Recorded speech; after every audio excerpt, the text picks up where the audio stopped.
গাছের পাতা এভাবে হলুদ হয়ে যাচ্ছে, চিন্তার কিছু নেই।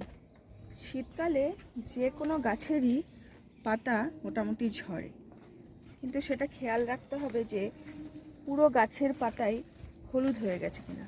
যদি এরকম কিছু কিছু পাতা হলুদ হয় তাহলে সেগুলোকে গাছ থেকে সরিয়ে নিতে হবে, কারণ এগুলো খারাপ পাতা। আলুর মধ্যে যেমন পচা আলুটাকে সরিয়ে দিতে হয়, সেরকম গাছের যদি খারাপ পাতাও থাকে বা হলুদ পাতা বা আক্রান্ত পাতা থাকে তাহলে সেগুলোকে সরিয়ে দিতে হয়। আমার এটি দেশি ভ্যারাইটির জবা গাছ। বন্ধুরা দেখতে পাচ্ছ গাছটা এখনও পর্যন্ত কতটা সুন্দর রয়েছে, কিন্তু এই গাছটাতেই একটা টাইমে খুবই পোকা হয়েছিল যখন শীতের স্টার্ট হয়। আমি এতে জৈব কিছু ওষুধ প্রয়োগ করেছিলাম, যার জন্য এখন ভালো আছে। দেখতে পাচ্ছ কত গাছে ফুল হয়ে আছে, কিন্তু ফুলের আকৃতিটা একটু ছোট হয়ে গেছে। এটি বর্ষায় আর গরমকালে অনেক বড় বড় আকারের হয়, আর একটা গাছে প্রচুর ফুল ফোটে। আমার এই গাছটি দেখতে পাচ্ছ, এটি হলো লক্ষ্মী জবা। এও এখনই ভালো আছে, গরমে প্রচুর ফুল হবে, তোমাদেরকে তার ছবি দেখাবো। কিন্তু এই গাছটি দেখো, ভয় পাবে না গাছ নিয়ে। এই গাছটি দেখো, এই গাছটির পাতা আমার পুরো হলুদ হয়ে গেছিল, প্রতিটা পাতা। আমি কিছুদিনের জন্য বাড়িতে ছিলাম না, এসে দেখি আমার প্রত্যেকটা জবা গাছে পোকায় ভর্তি হয়ে গেছে। এদেরকে রেখে কোথাও যাওয়াও বিপদ। এসে দেখি প্রতিটা গাছের পাতা হলুদ, মানে বিভৎস অবস্থা। মানে কি, এতে হয়েছিল রেড মাইট। এত খারাপ পোকা যে পুরো গাছ শেষ করে দেয়। আমি ভয়ে গাছটাকে সাইড করে দিয়েছি, দিয়ে প্রতিটা ডাল ছোট ছোট করে কাটিং করে দিয়েছি এবং পাতাগুলো ফেলে দিয়েছিলাম। তারপরে দেখো এখন আবার বেঁচে উঠেছে, কি সুন্দর ছোট ছোট কুশি পাতা বেরিয়েছে, যেগুলো গরমকালে দারুণ ফুল দেবে। তোমাদের সেই ছবিও আমি দেখাবো।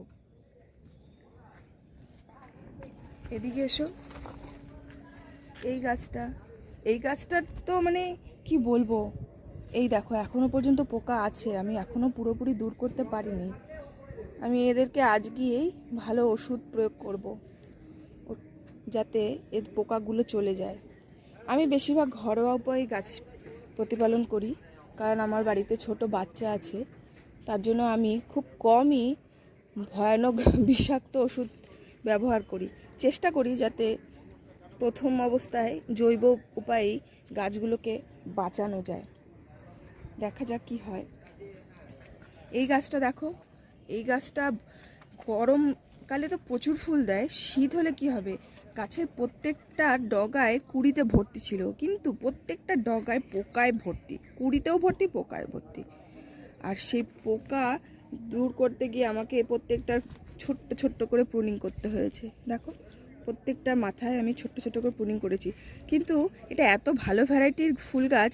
দেখো আবার ছোট্ট ছোট্ট কুঁড়ি এসছে, বুঝতে পারছো এখনই এত সুন্দর কুঁড়ি, গরমে কি ফুল দেবে। এই গাছ একটা দুটো করে ভালো ফুল দেয়। দেখো ফুলের সাইজটা কত বড়, এখনো কতটা ভালো আছে। অ্যাকচুয়ালি জবা গাছে শীতকালে জলটা একটু কম দিতে হবে। আমি আসলে গাছগুলো রেখে গেছিলাম, একজনকে বলেছিলাম জল দিতে, সে অত গাছ সম্পর্কে জানে না যদিও, তাই জলের পরিমাণটা একটু বেশি দিয়ে ফেলেছিল, যার জন্য গাছের পাতাগুলো এভাবে হলুদ হয়ে গেছিলো আর গাছগুলো ঝিমিয়ে গেছিলো। এখন ধীরে ধীরে সেগুলো আবার ভালো হয়ে যাবে। আর এই যে গাছের পাতাগুলো তুলছো, আক্রান্ত পাতাগুলো, এগুলোকেও ফেলে দিও না।